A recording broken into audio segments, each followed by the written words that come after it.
wabarakatuh. Kami dari kelompok 2, Prodi Keuangan Perbankan 3B, jurusan akuntansi. Sebelum memulai materi yang akan kita bahas, pertama-tama saya izin memperkenalkan diri, yaitu saya sendiri Asep Rahma Perdani. Selanjutnya ada rekan-rekan saya, dipersilakan untuk memperkenalkan diri. Saya Sarah Nur Oktalia.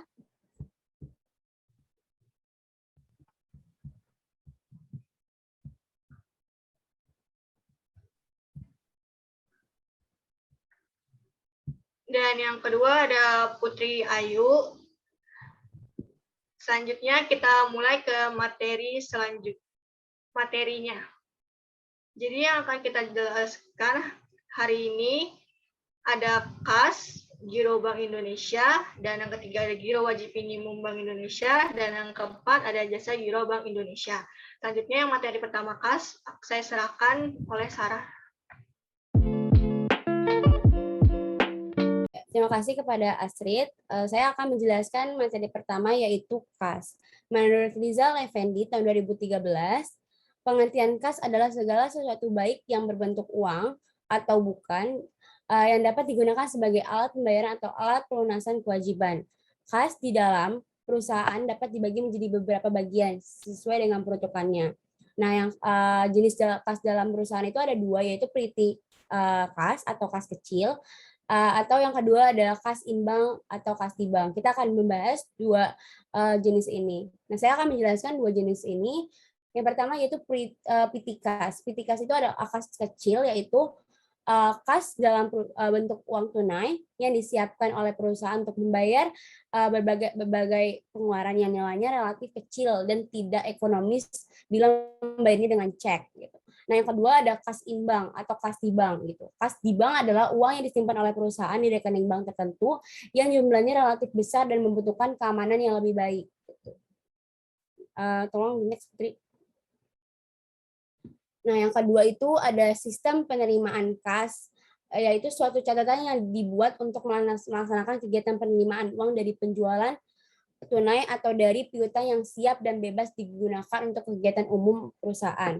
Yang kedua itu ada pengeluaran kas, yaitu suatu catatan yang dibuat untuk melaksanakan kegiatan penggunaan uang dari penjualan tunai atau dari piutang yang siap dan bebas digunakan untuk kegiatan umum perusahaan. Jadi sistem pada kas itu ada dua, penerimaan kas dan pengeluaran kas. Tolong di next, Putri.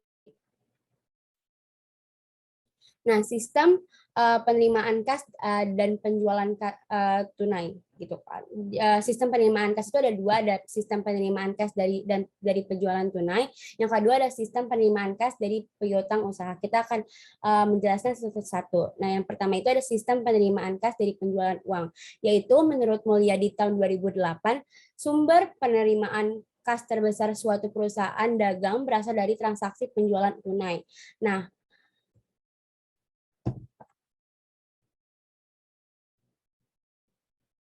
di penjualan tunai atau kas tunai ini ada uang tunai, terus ada cek, giro, terus ada transfer lewat bank, atau yang terakhir ada juga wesel bank gitu. Nah, yang kedua itu ada sistem penerimaan kas dari piutang usaha. Menurut Mulyadi tahun 2008 menjelaskan bahwa untuk menjamin diterimanya kas oleh perusahaan, sistem penerimaan kas dari piutang mengharuskan debitur melakukan pembayaran dengan cek atau dengan cara pemindahan bukuan melalui rekening giro atau giro biliet. Tolong di next, Putri. Nah, sistem pengeluaran kas itu ada dua, yaitu sistem akuntansi pengeluaran kas dengan cek dan sistem akuntansi pengeluaran kas dengan uang tunai gitu. Nah, kita akan menjelaskan satu-satu, yaitu sistem akuntansi pengeluaran kas dengan cek itu yaitu sistem akuntansi pengeluaran kas dengan menggunakan cek, biasanya ditunjukkan untuk pengeluaran yang jumlahnya nominalnya besar, misalnya ratusan atau puluhan juta gitu. Kalau misalnya sistem akuntansi pengeluaran sistem akuntansi pengeluaran kas dengan uang tunai yaitu melalui sistem dana kas kecil, yaitu sistem dana kecil digunakan perusahaan jika terjadi pengeluaran dengan nominal kecil. Sistem ini dilakukan dengan dua cara, yaitu sistem saldo berfluktuasi atau fluctuating balance system, dan sistem saldo tetap atau yang disebut dengan impress system gitu. Nah, contoh jurnal pengeluaran kas itu ada 2 soal, yaitu yang pertama itu ada tanggal 7 Desember terjadinya transaksi terkait pembelian produk atau barang yang sifatnya tunai gitu, sebesar Rp22.500 dari toko ABC, ingat toko ABC. Tanggal 12 Desember itu ada transaksi return barang. Return barang itu pembalikan barang karena adanya kecacatan ataupun rusak ataupun rusak ataupun cacat gitu, karena barang rusak jadi di return dan mengeluarkan biaya sebesar Rp450.000. Nah, untuk yang pertama tanggal 7 Desember itu keterangannya itu di toko ABC, pembeliannya itu Rp2.500.000, kasnya itu Rp2.500.000 di kredit. Nah, yang ke tanggal 12 itu karena return, jadi akunnya itu akun return, jumlahnya itu 450.000 dan kasnya itu 450.000. Boleh next, Putri? Nah, contoh pencatatan jurnal penerimaan kas yang ada tiga, yaitu 9 Desember menerima 700.000 dari A dan Co sebagai pembayaran lunas secara penuh. Yang kedua itu ada 12 Desember 5 juta diterima dari Sam & Co dengan diskon sebesar 75.000. Ada diskonnya ya, 75.000. Dan yang ketiga itu ada 20 Desember perusahaan menerima 500.000 dari pihak A dan Co terakhir kredit barang dengan diskon 50.000. Jadi tanggal 12 dan tanggal 20 itu ada diskonnya 75.000 dan 50.000. Dan tanggal 9 bulan 12 tahun 2021 itu kasnya itu 700.000 dan tanggal 12 2021 itu 500.000 ada diskonnya di debit diskon sebesar 575.000. Kreditnya itu ada 575.000 dan yang terakhir itu ada tanggal 20 12 2021 itu kasnya itu 500.000 dan diskonnya itu ada 50.000, jadi di kreditnya itu ada 550.000. Jadi di debitnya ada diskon dan cash. Nah, di kreditnya itu ada jumlah dari diskon dan cashnya itu. Nah, selanjutnya saya akan menjelaskan materi yang kedua, yaitu Giro Bank Indonesia. Nah, dari pendahuluannya, kita akan mengetahui lebih dahulu apa sih Giro Bank Indonesia itu.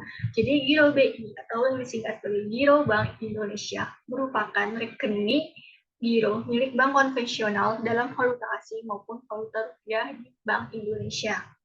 Lalu, Giro Bank Indonesia atau Giro BI juga dapat membiayai transaksi antar bank maupun antar cabang melalui penyelesaian clearing ataupun transfer.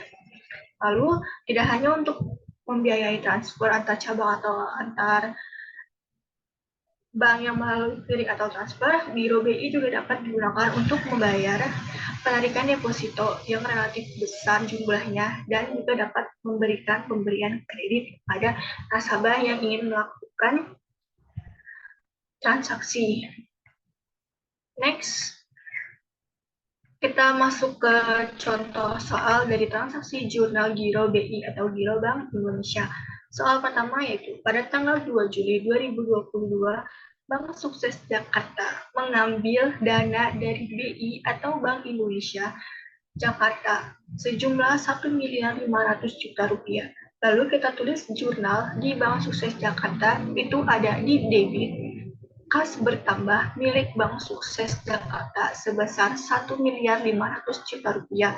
Lalu di kredit, Giro BI atau Giro Bank Indonesia milik Bank Sukses Jakarta akan berkurang sejumlah di kredit Rp1.500.000.000. Lalu next di soal kedua. Pada tanggal 7 Juli 2022, Bank Sukses Jakarta menyetor tunai untuk giro di Bank Indonesia sebesar Rp500 juta. Lalu jurnal yang akan kita tulis untuk jurnal Bank Sukses Jakarta itu ada di debit, giro Bank Indonesia milik Bank Sukses Jakarta akan bertambah di debit sebesar Rp500 juta.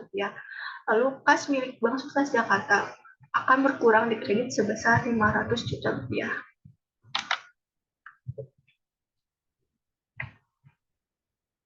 Oke, next ke soal yang nomor 3. Pada tanggal 2 Juli 2022, Bank Sukses juga Jakarta menerima tagihan dari Bank ABC Bandung sebesar 250 juta rupiah untuk bantuan Joko. Ini disebut sebagai.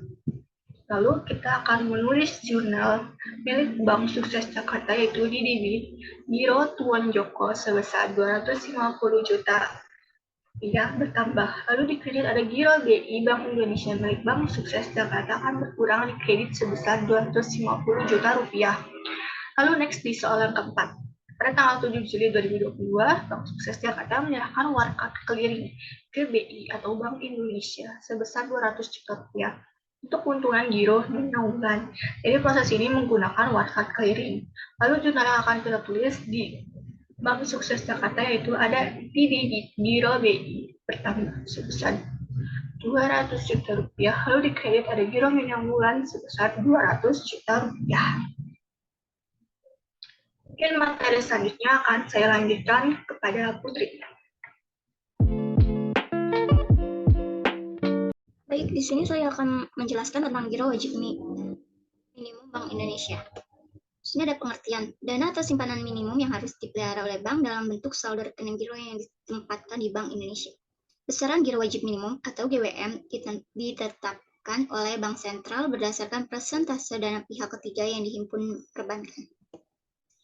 Ada 3 jenis kebijakan GWM. Yang satu itu GWM primer.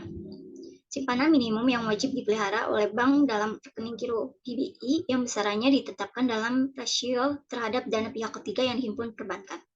Yang kedua itu ada GWM sekunder. Cadangan minimum yang wajib dipelihara oleh bank berupa surat berharga seperti sertifikat Bank Indonesia, sertifikat deposito Bank Indonesia, dan surat berharga negara. Besaran GWM sekunder ditetapkan dalam rasio dana pihak ketiga. Yang ketiga itu ada GWM berdasarkan rasio kredit terhadap seluruh penghimpunan dana bank atau loan to funding ratio atau LFR. Simpanan minimum rupiah yang wajib dipelihara oleh bank dalam rekening giro di bank sentral sebesar persentase tertentu yang dihitung berdasarkan selisih antara realisasi LFR bank dan LFR target yang ditetapkan di BI. Sini ada reserve requirement. Ketentuan reserve requirement atau giro wajib minimum di Indonesia menganut legal reserve requirement. Rasio GWM untuk valuta rupiah minimum 5% dan untuk valuta asing minimum 3%. Formulanya itu ada giro wajib minimum satu masa laporan dibagi rata-rata harian jumlah dana pihak ketiga dalam satu masa pelaporan pada 2 masa pelaporan sebelumnya. Di sini ada komponen GWM rupiah. Yang pertama itu ada komponen alat liquid. Yang satu itu ada kas. Kas yang terdiri dari uang kertas, uang logam, dan komeratif koin yang dikeluarkan oleh Bank Indonesia menurut nilai nominal. Sedangkan giro Bank Indonesia yaitu saldo rekening giro milik bank yang bersangkutan yang berada di Bank Indonesia. Yang kedua itu ada komponen dana pihak ketiga. Yang pertama itu ada giro nasabah. Giro nasabah yaitu simpanan yang masyarakat penarikannya dapat dilakukan setiap saat dengan menggunakan cek, biat giro, atau surat perintah pemindah bukuan yang lain. Yang kedua itu ada tabungan, yaitu simpanan masyarakat yang penarikannya dapat dilakukan menurut syarat-syarat tertentu yang disepakati, tetapi tidak dapat ditarik dengan menggunakan cek dan biat giro. Yang ketiga itu ada deposito berjangka. Deposito berjangka dalam pos ini termasuk deposito berjangka, deposito asuransi, deposito on call dalam rupiah yang penarikannya dapat dilakukan dalam jangka waktu tertentu sesuai dengan perjanjian yang disepakati antar bank dengan pihak ketiga. Yang keempat itu ada sertifikat deposito. Sertifikat deposito yaitu simpanan berjangka yang penarikannya dapat dilakukan dalam jangka waktu tertentu sesuai dengan yang diperjanjikan tetapi tidak diperjualbelikan. Yang keempat itu ada kewajiban jangka pendek lainnya, yaitu semua kewajiban bank selain yang disebutkan di atas yang sampai dengan 24 bulan dapat ditagih oleh pemiliknya dan harus segera dibayarkan. Di sini ada komponen GWM valuta asing. Yang satu itu ada komponen alat liquid. Di sini ada kas dan giro Bank Indonesia. Pengertian kas itu ada yaitu meliputi uang kertas dalam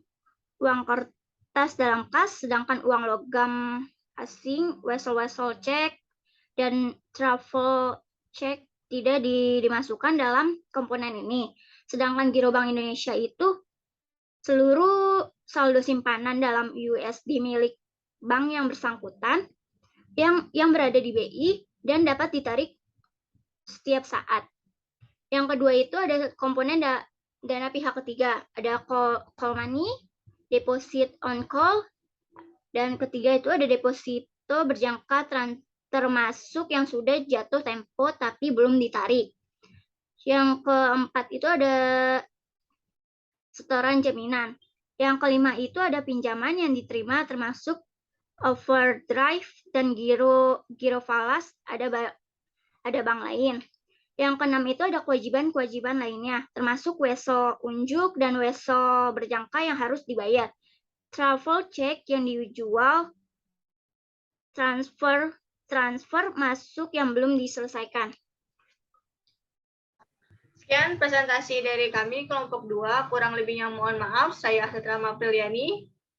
Saya Sarah Nuroktalia. Saya Putra Ayu Lestari. Kurang lebihnya mohon maaf. Wabillahi taufiq wa hidayah. Assalamualaikum warahmatullahi wabarakatuh.